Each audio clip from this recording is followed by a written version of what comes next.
नमस्ते दोस्तों। जैसा कि हम लोग पढ़ रहे थे धातुओं और धातुओं की सीरीज। उस धातु और धातुओं की सीरीज में हम लोगों ने पार्ट 1 में जो पढ़ रखा था वो तो पढ़ा था धातुओं के बारे में, और पार्ट 2 में पढ़ा था अधातुओं के बारे में। अब हम धातुओं के रासायनिक गुणों के बारे में पढ़ेंगे, ठीक है। इससे पहले हमने उनकी प्रॉपर्टी देखी थी, लेकिन अब हमने केमिकल प्रॉपर्टी देखनी है, ठीक है। तो धातुओं किसके साथ क्या प्रक्रिया करके मतलब क्या बनाते हैं, क्या यौगिक बनाते हैं, वो यहाँ डिस्कस करेंगे, ठीक है।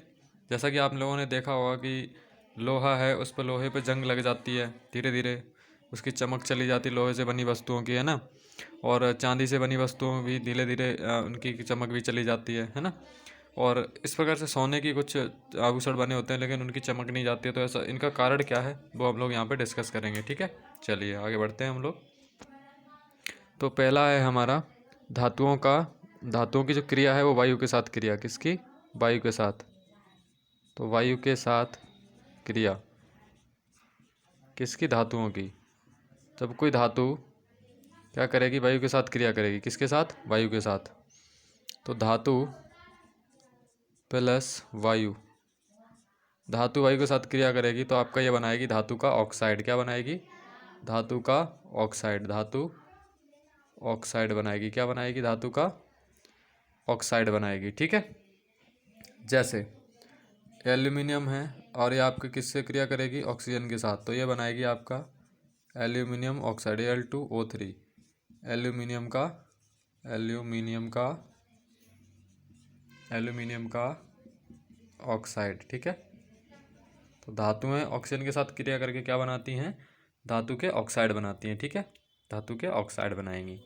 ऐसे ही है लोहा है, Fe आयरन जो है, Fe ऑक्सीजन के साथ क्रिया करेगा तो क्या बनाएगा? Fe2O3, ठीक है। ठीक है, आयरन का ऑक्साइड या धातु का ऑक्साइड बनाएगा, ठीक है। अगर हम एक और एग्जाम्पल की बात करें तो एक और एग्जाम्पल हमारा जैसे कॉपर है, तो कॉपर का ऑक्साइड, कॉपर है ऑक्सीजन के साथ क्रिया करके क्या बनाएगा? कॉपर ऑक्साइड बनाएगा, है ना। तो ये कॉपर ऑक्साइड क्या करता है? तांबे के कोई बर्तन होते हैं, बर्तन होते हैं तांबे के, तो वो क्या करते हैं? ख़राब हो जाते हैं। उनकी जो परत है वो जो चमक होती है वो ख़त्म हो जाती है इनकी ऑक्साइड की वजह से, कॉपर ऑक्साइड की वजह से, ठीक है। चलिए आगे बढ़ते हैं। कॉपर ऑक्साइड की बात करी, अब हम लोग बात करेंगे मैग्नीशियम धातु की। किसकी? मैग्नीशियम धातु की। तो Mg धातु की अगर हम बात करें तो Mg धातु क्या होती है? Mg धातु ऑक्सीजन के साथ क्रिया करके मैग्नीशियम का ऑक्साइड बनाती है। क्या बनाती है? मैग्नीशियम का ऑक्साइड। अब ये मैग्नीशियम धातु को अगर गर्म करेंगे, क्या करेंगे? गर्म करेंगे तो क्या बनेगा? मैग्नीशियम का ऑक्साइड बनेगा, है ना। गर्म करेंगे तो ऑक्सीजन की उपस्थिति में गर्म करेंगे, किसकी उपस्थिति में? ऑक्सीजन की। अर्थात मैग्नीशियम धातु ऑक्सीजन के साथ क्रिया करेगी। इसका मतलब ये हुआ कि जब मैग्नीशियम धातु को हम लोग गर्म करते हैं तो वो ऑक्सीजन की उपस्थिति में गर्म होता है। तो गर्म करते हैं तो ये तेज प्रकाश उत्पन्न करता है, चमकीला प्रकाश उत्पन्न करता है। कौन? मैग्नीशियम ऑक्साइड, ठीक है। और ये मैग्नीशियम ऑक्साइड प्रकाश तेज उत्पन्न करता है, चमक उत्पन्न करता है, और ये सफ़ेद पाउडर बनाता है। क्या बनाता है? सफ़ेद पाउडर का मैग्नीशियम ऑक्साइड जो MgO बनेगा, ये किस रूप में है? सफ़ेद पाउडर के रूप में। तो आप लोगों ने दीपावली पर जो आतिशबाजी करते हैं, जो फुलझड़ियाँ लेके आते हैं, उनमें मैग्नीशियम ऑक्साइड होता है, जो आपकी सुरसुरी कहते हैं वो वाली आती है ना, तो मैग्नीशियम ऑक्साइड होता है उनमें। उस वजह से वो तेज़ प्रकाश जब जलाते हैं तो तेज़ प्रकाश में जलती हैं और चमक उत्पन्न करती हैं, ठीक है। और लास्ट में जाके सफ़ेद पाउडर के रूप में हमको उत्पाद प्राप्त हो जाता है, ठीक है। MgO मिल जाता है, ओके। चलिए, ठीक है। चलिए, अब होता क्या है कि जो धातुओं के ऑक्साइड होते हैं, धातु के ऑक्साइड वो क्षारीय होते हैं। धातु ऑक्साइड क्या होते हैं? क्षारीय होते हैं। धातु ऑक्साइड क्या होते हैं? क्षारीय होते हैं। और क्षारीय होते हैं तो ये क्या करते हैं कि आपका जो लिटमस पेपर होता है, लिटमस पेपर, तो धातु ऑक्साइड क्या होते हैं? क्षारीय ऑक्साइड होते हैं। कैसे ऑक्साइड होते हैं? क्षारीय। यदि आपका MgO मैग्नीशियम ऑक्साइड मिला वो क्षारीय मिला, तो ये क्या करते हैं? आपके लाल लिटमस पेपर को क्या कर देते हैं? नीला कर देते हैं। कैसा कर देते हैं? नीला कर देते हैं, ठीक है।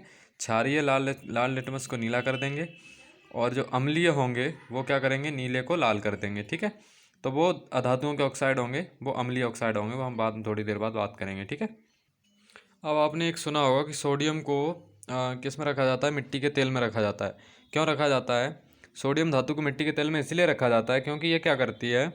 ऑक्सीजन के साथ क्रिया करके, सोडियम जो धातु है वो ऑक्सीजन के साथ क्रिया करके ऑक्साइड बना लेती है, सोडियम का ऑक्साइड बना लेती है। सोडियम का ऑक्साइड क्या करता है, अत्यधिक तेज़ी के साथ वायु के साथ क्रिया करने पर जलने लग जाता है ना, उसमें आग लग जाती है।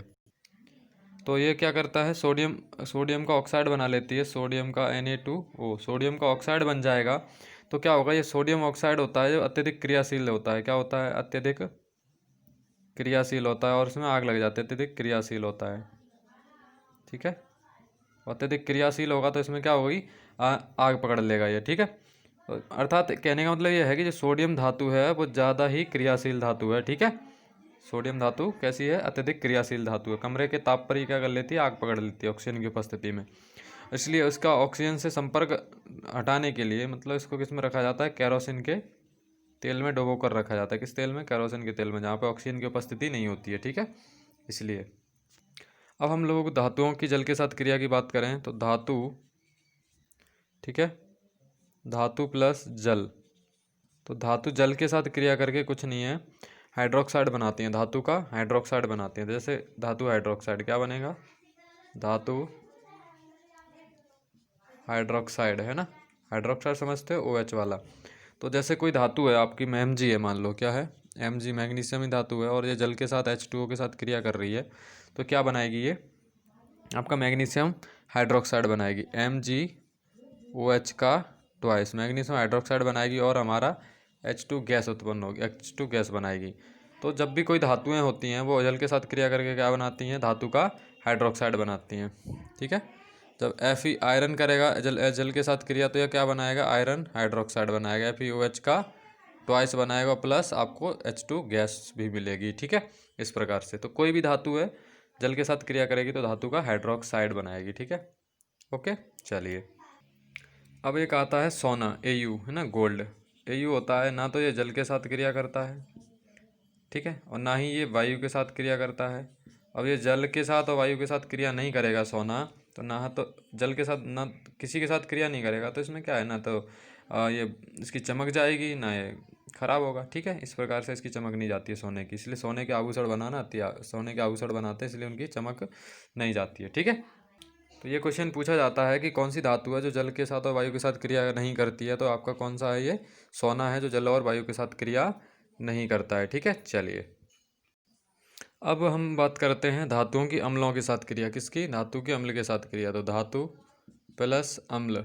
ठीक है, तो धातु अम्लों के साथ क्रिया करते क्या बनाती हैं, लवण बनाती हैं। क्या बनाती हैं, लवण प्लस हाइड्रोजन गैस। ठीक है, लवण प्लस हाइड्रोजन गैस। तो धातु कोई है, मान लीजिए जैसे कि एल्यूमिनियम धातु है, एल्यूमिनियम धातु आपके जल अम्ल के साथ क्रिया करेगी, कोई भी अम्ल ले लो, जैसे HCl ले लिया। ठीक है, तो HCl है तो HCl तो यहाँ पे अम्ल बन जाएगा एल्यूमिनियम, AlCl3। ठीक है, क्या बन जाएगा, AlCl3, और ये क्या कहलाता है, लवण होता है। ये क्या होता है, लवण। क्लोरीन के साथ बनाते हैं तो वो क्या कहलाते हैं, लवण होते हैं। और प्लस आपको क्या मिलता है, हाइड्रोजन गैस मिलती है। ठीक है, इसका नाम क्या होगा, एल्यूमिनियम क्लोराइड, एल्यूमिनियम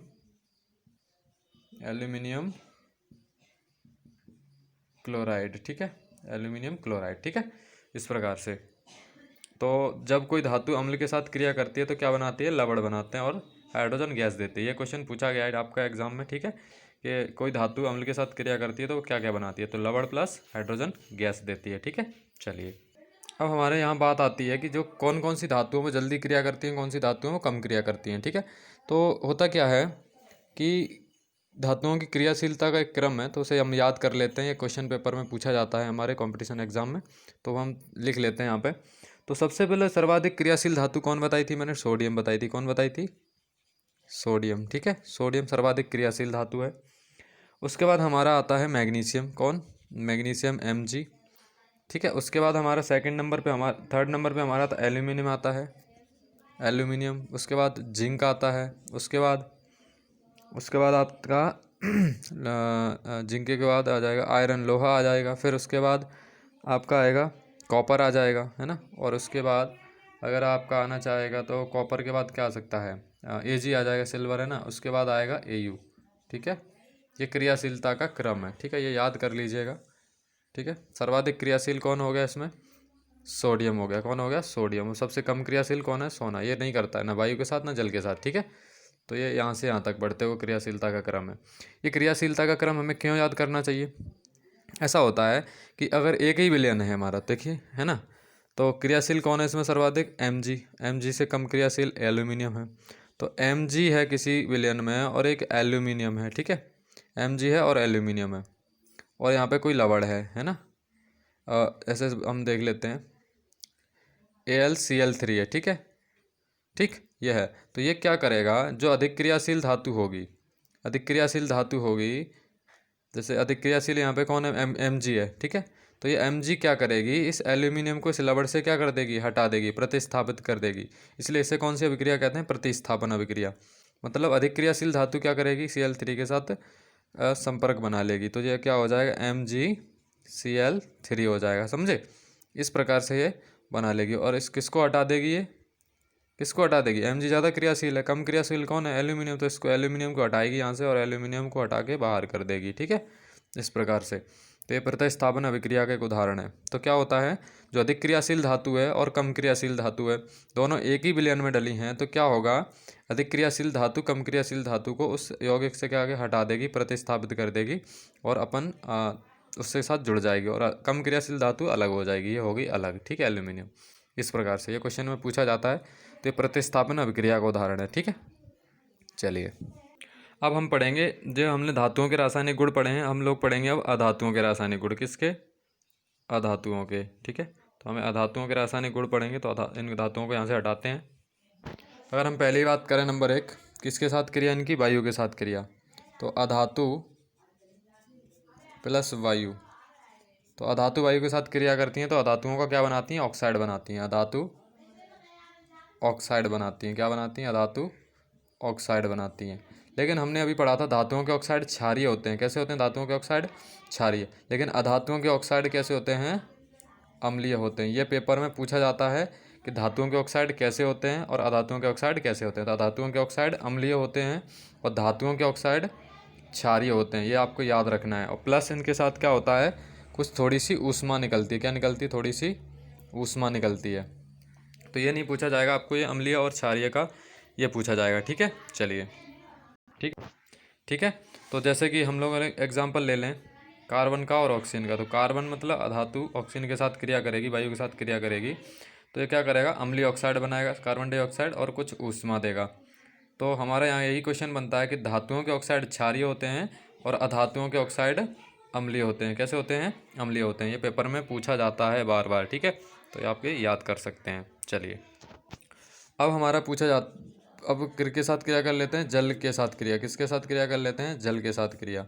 तो सामान्य ताप पर जल के साथ ये क्रिया अधातुएं नहीं करती हैं। सामान्य ताप पर जल के साथ क्रिया नहीं करती हैं। तो जो क्या है, अधातुएं हैं वो सामान्य ताप पर जल के साथ क्रिया नहीं करती हैं, ठीक है, जल के साथ क्रिया नहीं करती हैं, ठीक है। अब हम लोग बात करें अम्ल के साथ क्रिया। तो धातुओं के अम्लों के साथ क्रिया क्या कहती है, तो वो सॉरी अधातुओं की अम्लों के साथ क्रिया। अधातुओं की किसके साथ क्रिया, अम्लों के साथ क्रिया। तो अधातुओं के अम्लों के साथ क्रिया कराएंगे, लेकिन यहाँ पे तनु अम्ल के साथ क्रिया नहीं होगी। किसके साथ, तनु मतलब पतले अम्ल के साथ नहीं, सांद्र अम्ल के साथ हो जाएगी। किसके साथ, सांद्र अम्ल के साथ। तो सांद्र अम्ल के साथ क्रिया करके ये बनाती हैं ऑक्साइड। क्या बनाती हैं, ऑक्साइड बनाती हैं, मतलब धातु का ही अपना ऑक्साइड बनाएंगी। लेकिन जल के साथ अम्ल जो है वो सांद्र होना चाहिए, है ना, सांद्र। तो धातु का ऑक्साइड बनाएंगे, क्या बनाएंगे, धातु का ऑक्साइड बनाएंगे, ठीक है, सॉरी अधातु का ऑक्साइड, धातु नहीं, हम अधातु पढ़ रहे हैं। तो अधातु का ऑक्साइड बनाएंगे, प्लस हमें क्या मिलेगा, जल भी मिलेगा। क्या मिलेगा, जल मिलेगा, ठीक है। तो जैसे अगर एग्जाम्पल की बात करें तो सल्फर है, तो सल्फर अगर आपने किसके साथ क्रिया करें, कोई सांद्र अम्ल ले लो। सांद्र अम्ल मतलब नाइट्रिक अम्ल सर्वाधिक सांद्र होता है, HNO3। इसके साथ क्रिया करा तो हमको मिलेगा सल्फर डाइऑक्साइड, मतलब सल्फर अधातु है, अधातु, और ये सांद्र अम्ल है, नाइट्रिक अम्ल।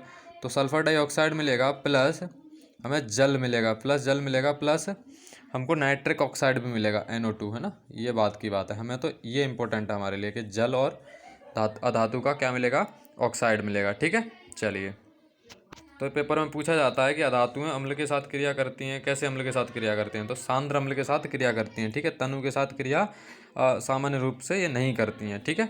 चलिए तो इस प्रकार से हम लोगों ने धातु और अधातुओं दोनों की रासायनिक प्रॉपर्टी पढ़ी।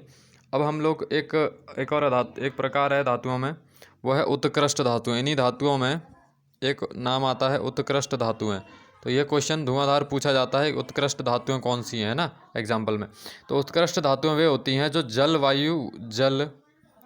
वायु है ना इसके साथ क्रिया नहीं करती हैं। जल वायु या अम्ल है ना, इनके साथ क्रिया नहीं करती हैं, तो ये कहलाती हैं उत्कृष्ट धातुएं।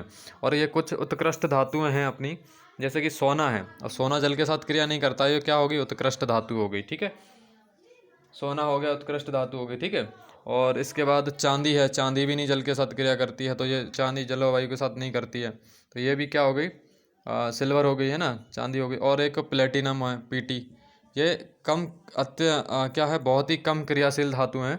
ये किसी जल और वायु के साथ, अम्ल के साथ क्या करती हैं, आसानी से क्रिया नहीं करती, इसलिए इन्हें कहा जाता है उत्कृष्ट धातुएं। तो एग्जाम्पल में ये पेपर में पूछा गया है उत्कृष्ट धातु का उदाहरण कौन सा है, तो ये क्या, सोना, चांदी और प्लेटिनम। ठीक है, उत्कृष्ट धातु हैं। उत्कृष्ट धातुओं की मैंने आपको परिभाषा बताई थी कि उत्कृष्ट धातुएं वे होती हैं जो सामान्य ताप पर जल वायु और अम्ल के साथ क्रिया नहीं करती हैं, यहाँ पर बहुत ही कम क्रियाशील होती हैं। कम क्रियाशील धातु, कम क्रियाशील धातु, अधातु नहीं, धातु हैं। ठीक है, कम क्रियाशील धातुएं होती हैं वे उत्कृष्ट धातुएं कहलाती हैं, ये वाला उत्कृष्ट धातुएं। ठीक है, चलिए क्या होता है, अब क्या होता है कि देखो, जैसे कि सोना बहुत ही नरम धातु है, कैसी है, बहुत ही नरम धातु है, तो क्या होगा, सोना नरम धातु है, तो इसके फिर आभूषण कैसे बन जाते हैं, तो आभूषण तो बहुत ही नरम बनेंगे। तो क्या होता है कि जो सोना है ना, सोना, तो सोने में क्या मिला दिया जाता है, चांदी, तांबा है ना, इस तरह की चीज़ें मिला दी जाती हैं, चांदी या तांबा मिला दिया जाता है ना।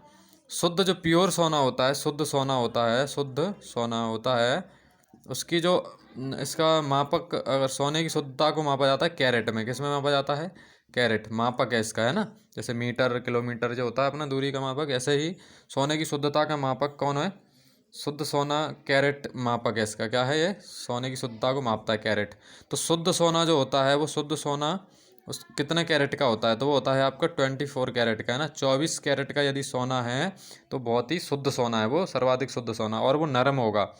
तो आभूषण बनाने के लिए क्या होता है, आभूषण में बनाने के लिए क्या करते हैं, सोने में कुछ चांदी या तांबा मिला देते हैं, जिससे क्या है, वो थोड़ा सा कठोर हो जाता है, और उसके और आभूषण बन जाते हैं, है ना, क्या बन जाते हैं, आभूषण बन जाते हैं, चांदी या तांबा मिला देते हैं उसमें। ठीक है, पर वो कैरेट कम हो जाता है ना, 23 कैरेट या 22 कैरेट का रह जाता है ना, इस प्रकार से। तो आपका यहाँ पे क्या हो गया कि सोने की शुद्धता को किस में मापा जाता है, कैरेट में, और शुद्ध सोना क्या होता है, 24 कैरेट सोना शुद्ध सोना होता है। ठीक है, अब क्या होता है कि ये पूछा जाता है कि यदि 23 कैरेट सोना है तो उसमें कितनी धातु मिलाई गई है दूसरी, है ना। तो ये थोड़ा सा कॉन्सेप्चुअल है, आप देख सकते हैं कि 24 कैरेट सोना है, क्या है, 24 कैरेट सोना है, तो अगर हमको इसमें 23 कैरेट और 24 कैरेट सोना है, तो इसमें तो कोई नहीं है, कोई धातु, मिश्र धातु नहीं होगी, मिश्रण इसमें कुछ नहीं होगा, 0 होगा। लेकिन 23 कैरेट सोना है तो दूसरी धातु का इसमें कितना प्रतिशत मिलाया गया होगा, है ना, कितना परसेंट मिलाया गया होगा, तो इसमें मिलाया जाएगा आपका 4%। कितना प्रतिशत, 4, क्योंकि 24 से हम कितना लाए, 23 लाए, मतलब एक का अंतर, कितने का अंतर आया, 1 का अंतर आया। तो 1 का अंतर आने पर कितना प्रतिशत में अंतर आ रहा है, 4%। क्यों आ रहा है, क्योंकि प्रतिशत का मतलब होता है 100 का 4। तो यदि इस 24 को 100 के रूप में बांटेंगे हम लोग, तो 24 को 25 मान लीजिए, 25 चौक क्या होता है, 100 होता है। तो एक जब 25 आपका 100 है ना, तो एक कितना हो जाएगा, 4% के बराबर हो जाएगा, सही है कि नहीं। इस प्रकार से यदि कोई आपको पूछता है कि 22 कैरेट का सोना है, 22 कैरेट का सोना है, कितने कैरेट का, 22 कैरेट का सोना है, तो समझ लीजिए उसमें दूसरी धातु कितनी मिलाई गई है, 8%। और यदि 21 कैरेट का सोना है, कितने कैरेट का, 21 कैरेट का, तो कितनी मिलाई गई होगी इसमें, कितना अंतर आ गया, 6 का, है ना। तो 6 दूनी 12%, ठीक है, दूसरी धातु इसमें मिलाई गई होगी। इस प्रकार से आप निकाल सकते हैं। एग्जाम में पूछा गया है कि 23 कैरेट सोना है तो उसमें अन्य धातु कितने प्रतिशत मिलाई गई होगी, तो 23% मतलब 23 कैरेट मतलब एक का अंतर मतलब 4 के बराबर। ठीक है, चलिए हम लोगों ने अभी जितना भी हमारे जो लेक्चर हुए थे पार्ट 1, 2, 3 और ये तीसरा पार्ट चल रहा है, तो यहाँ पे क्या हुआ है कि अब धातु अधातु उनकी प्रॉपर्टीज़, गुण, रासायनिक गुण सब कुछ पढ़ लिया हम लोगों ने। लेकिन हम लोगों को क्या है, कुछ एग्जाम्पल उनके उपयोग पूछ लिए जाते हैं। तो सबसे फेमस उपयोग है क्लोरीन धातु का, है ना। तो जो क्लोरीन अधातु है, इसका उपयोग कहाँ किया जाता है, तो इसका उपयोग किया जाता है आपके पानी के शुद्धिकरण में, किसमें, पानी को शुद्ध करने में, ठीक है, पानी को शुद्ध करने में, ठीक है। यदि क्लोरीन धातु को अपन किस में मिला दें, पानी में मिला दें, तो उसके जो पानी में जो अशुद्धियाँ मिली रहती हैं वो तली में बैठ जाती हैं। किस में बैठ जाती हैं? तली में बैठ जाती हैं। शुद्ध पानी ऊपर ऊपर रह जाता है, ठीक है। इस प्रकार से हम अशुद्धियों को नीचे से हटा लेते हैं, यह है। और यदि और पूछा जाता है कि आयोडीन का उपयोग, तो आयोडीन का उपयोग जो आई है आयोडीन, इसका उपयोग किया जाता है टिंचर आयोडीन बनाने में। क्या बनाने में? टिंचर आयोडीन बनाने में, ठीक है। टिंचर आयोडीन बनाने में किया जाता है इसका, पानी को शुद्ध करने में। ये ऊपर वाला क्लोरीन धुआंधार पूछा जाता है एग्जाम में, वो पूछा गया 50 बार, ठीक है। चलिए नेक्स्ट देखते हैं हम लोग। और किसका उपयोग पूछा जा सकता है हमारे पास उपयोग पूछा जा सकता है नाइट्रोजन का, फास्फोरस का, पोटेशियम का। तो इसका उपयोग पौधों को बहुत ज़्यादा आवश्यकता होती है इसकी, ठीक है। पौधों को आवश्यकता होती है इसकी, किसकी होती है? किसको होती है? पौधों को आवश्यकता होती है। नाइट्रोजन, फास्फोरस, ये सब आप लोग जब किसी में उर्वरक डालते हैं तो उर्वरक के रूप में नाइट्रोजन, फास्फोरस, पोटेशियम, इनकी आवश्यकता होती है पौधों को, ठीक है। तो ये कुछ इसके उपयोग हैं। जब भी आगे इनके उपयोग आएंगे, डिटेल में पढ़ेंगे पीरियोडिक टेबल को, तब हम लोग इसको डिस्कस करेंगे, ठीक है। चलिए, तो हम लोगों ने क्या पढ़ लिया? धातु, अधातु, उपधातु और अब मिश्र धातु। उत्कृष्ट धातु में पढ़ ली, अब पढ़ते हैं हम लोग मिश्र धातु। कौन सी धातु? मिश्र धातु। तो कुछ नहीं है, धातु में उसमें अगर जंग लग जाती है किसी धातु में, तो उसमें धातु में क्या करते हैं हम? किसी दूसरी अधातु या धातु का मिश्रण मिला देते हैं। धातु के बीच अधातु या धातु का मिश्रण, धातु या अधातु को मिला देने पर उस पर क्या जंग लगना रुक जाता है मिश्रण बनाने पर। तो क्या होगा? तो ये धातु और अधातु मिला दें तो ये हो जाती है मिश्र धातु। कौन सी हो जाती है ये? मिश्र धातु। धातु के साथ अधातु या धातु का मिश्रण, तो ये मिश्र धातु कहलाती है, ठीक है। और मिश्र धातु का उपयोग यही है कि इससे क्या होता है, किसी धातु को जंग से बचाने के लिए कार्य किया जाता है, ठीक है। ठीक है, तो कुछ मिश्र धातुएं याद कर लेते हैं जो एग्जाम में आती हैं। कुछ मिश्र धातुएं, क्या? कुछ मिश्र धातुएं। तो आपने नाम सुना होगा, अरे आपने नाम सुना हो स्टील। क्या सुना हो? स्टील पहली है, स्टील मिश्र धातु। तो स्टील किस किस का मिश्रण है? तो आप यहाँ पे स्टील है आपका लोहा प्लस कार्बन का मिश्रण, आयरन प्लस कार्बन का मिश्रण, ठीक है। ये पूछा जाता है किस किस का मिश्रण है, तो लोहा प्लस कार्बन का मिश्रण है। एक पूछा जाता है स्टेनलेस स्टील, स्टेनलेस स्टील। तो ये किस किस का मिश्रण है? तो ये आपका है लोहा प्लस निकेल प्लस क्रोमियम। ये सारी क्लोरीन नहीं, क्रोमियम, ठीक है। तो निकेल, लोहा, क्रोमियम, इसका स्टेनलेस स्टील है, स्टील का मिश्रण है। अब नेक्स्ट थर्ड है अपना पीतल। तो पीतल किसका होता है मिश्रण? तांबा प्लस जिंक का, कॉपर प्लस जिंक का मिश्रण होता है। और आपका चौथा कांसा। कांसा अगर आपने सुना हो, तो कांसा किस किस का मिश्रण होता है? तो कांसा होता है कॉपर प्लस टिन का, Zn टिन, मतलब तांबा प्लस टिन का मिश्रण होता है कांसा। और ये तांबा प्लस जिंक का मिश्रण होता है आपका पीतल, ठीक है। और एक और लिख लेते हैं हम लोग, गन मेटल नाम सुना हो, ड्यूराल्यूमिन, जिनके हवाई जहाज जिस धातु के ड्यूराल्यूमिन, इसके हवाई जहाज बनाए जाते हैं। हवाई जहाज की जो बॉडी है वो ड्यूराल्यूमिन की बनाई जाती है, क्योंकि ये बहुत ही हल्की धातु होती है, इसमें वजन बहुत कम होता है। तो ये इस किस किस का मिश्रण है वो देख लेते हैं। तो यह है एल्यूमिनियम,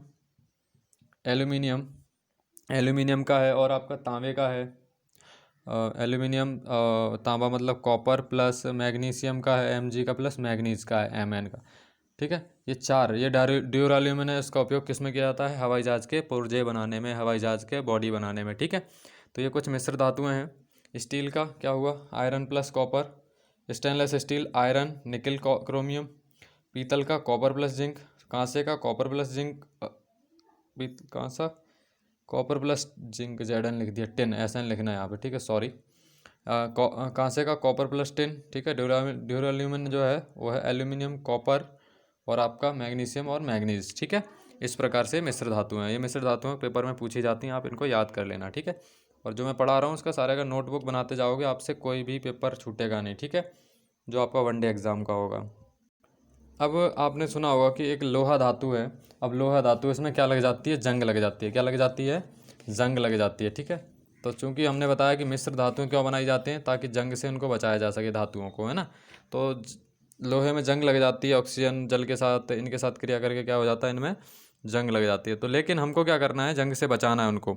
तो जंग का सूत्र क्या होता है? जंग देख लेते हैं। जंग का सूत्र है लोहे का Fe2O3.XH2O, ठीक है, XH2। तो ये कुछ नहीं है, आयरन का ये ऑक्साइड है एक, ठीक है, ऑक्सीजन के साथ क्रिया करेगा तो ऑक्साइड है, प्लस जल के साथ भी है ना।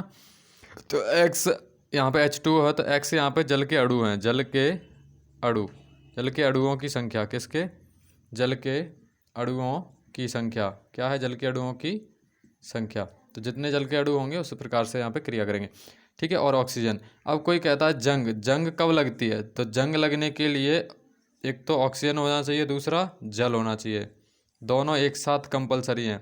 हवा हवा होने से जंग नहीं लग सकती और ना ही जल जल के होने से जंग लग सकती है। हाँ, जल के होने से हल्की जंग लग सकती है क्योंकि इसमें ऑक्सीजन पाया जाता है, लेकिन दोनों चीज़ें अति आवश्यक हैं, जल और वायु दोनों ही होंगे तभी लोहे में ढंग से जंग लग पाएगी, ठीक है। तो जंग से बचाने के लिए हम क्या करते हैं, ग्रीस व्रीस कर देते हैं, मिश्र धातु बना लेते हैं, है ना।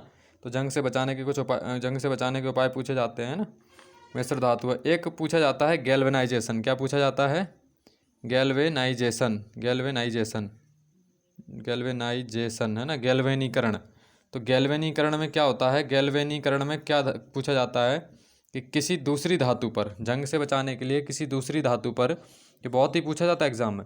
तो जंग से बचाने के लिए किसी दूसरी धातु, जैसे आयरन है, तो इसके ऊपर किसकी परत चढ़ा देंगे, परत चढ़ा दी जाती है जिंक की, किसकी, जिंक की, जस्ते की परत चढ़ा दी जाती है, किसकी चढ़ा दी जाती है परत, जो परत चढ़ा दी जाती है वो जस्ते की, ठीक है। तो पूछा जाता है गैल्वेनीकरण में किस धातु का उपयोग किया जाता है, तो जस्ते की परत चढ़ाई जाती है, किसकी, जस्ते की, अर्थात जिंक की परत चढ़ाई जाती है। ये धुआंधार पूछा जाता है आपका, ठीक है। अब आपका पूछा जाता है कौन सी धातु में जंग नहीं लगती है, तो वो जो क्रिया नहीं करेगी उसमें जंग नहीं लगेगी। तो कौन कौन क्रिया नहीं करती है आपकी, सोना क्रिया नहीं करता है, सिल्वर क्रिया नहीं करता और पीटी, ठीक है। टाइटेनियम भी, टाइटेनियम है ना, वो भी जंग, उसमें भी जंग नहीं लगता है, टाइटेनियम जिसको रणनीतिक, अब यहाँ पूछा जाता है टाइटेनियम, टाइटेनियम को रणनीतिक धातु, मतलब जो आपके तलवार हैं, ढाल हैं, ये सब किससे बनाए जाते हैं, टाइटेनियम के, तलवार ढाल है ना, किस काय के बनाए जाते हैं, टाइटेनियम के, क्योंकि इसमें जंग बहुत कम लगती है, ठीक है। पुराने राजा महाराजाओं की तोपें सुनी होंगी, वो टाइटेनियम की बनी हुई, इसलिए उनमें जंग नहीं लगती, या मिश्र धातु की, ठीक है, इस प्रकार से। तो इसको रणनीतिक धातु, रण मतलब रण में, युद्ध भूमि में ये उपयोग होती है ना, इसके तलवार और भाला जो भी बनते हैं, इस प्रकार से, ठीक है। चलिए, तो जंग का सूत्र याद रखेंगे आप लोग, ठीक है। गैल्वेनाइजेशन में परत कौन सी होती है वो याद रखेंगे, ठीक है। किसका उपयोग किया जाता है वो याद रखेंगे, गैल्वेनाइजेशन में किस धातु का, जस्ते का, और ये कौन सी धातु में जंग नहीं लगती है, तो ये कुछ धातुएं हैं, ठीक है। चलिए, ठीक है। और किन में जंग नहीं लगती है, तो मिश्र धातुओं में जंग नहीं लगती है, ठीक है। इस प्रकार से आप लोग, क्रोमियम है, टाइटेनियम है, टिन है, इनमें क्या है, जंग नहीं लगती है, ठीक है। स्टेनलेस स्टील है, तो जो मिश्र धातुएं बताई थी उनमें जंग तो नहीं लगती, क्योंकि मिश्र धातुएं इसीलिए बनाई जाती हैं। चलिए, तो हमारा यहाँ पे कंप्लीट होता है आज धातु और अधातु का चैप्टर, ठीक है, जिसमें धातुओं के बारे में पढ़ा, अधातुओं के बारे में पढ़ा हम लोगों ने, उनके रासायनिक गुण पढ़े, ठीक है। और ये जितने भी एलिमेंट यहाँ पे तत्व आए हुए हैं, ठीक है, तो इनको हम लोग पेरियोडिक टेबल में आसानी से डिस्कस करेंगे बढ़िया तरीके से, ठीक है। चलिए, पूरा चैप्टर हमारा यहाँ धातु अधातु का ख़त्म होता है यहाँ पे। कल हम कार्बन के बारे में पढ़ेंगे, किसके बारे में पढ़ेंगे, कार्बन के बारे में। तो कार्बन के बारे में कल हम लोग डिस्कस करेंगे इसी टाइम पर, ठीक है। वीडियो इसी टाइम पे डालेंगे 2 या 3 बजे के टाइम पे, ठीक है। चलिए, अगर आपको हमारा वीडियो पसंद आता है तो लाइक शेयर कमेंट सब्सक्राइब जो करना है कर दीजिए, ठीक है। धन्यवाद।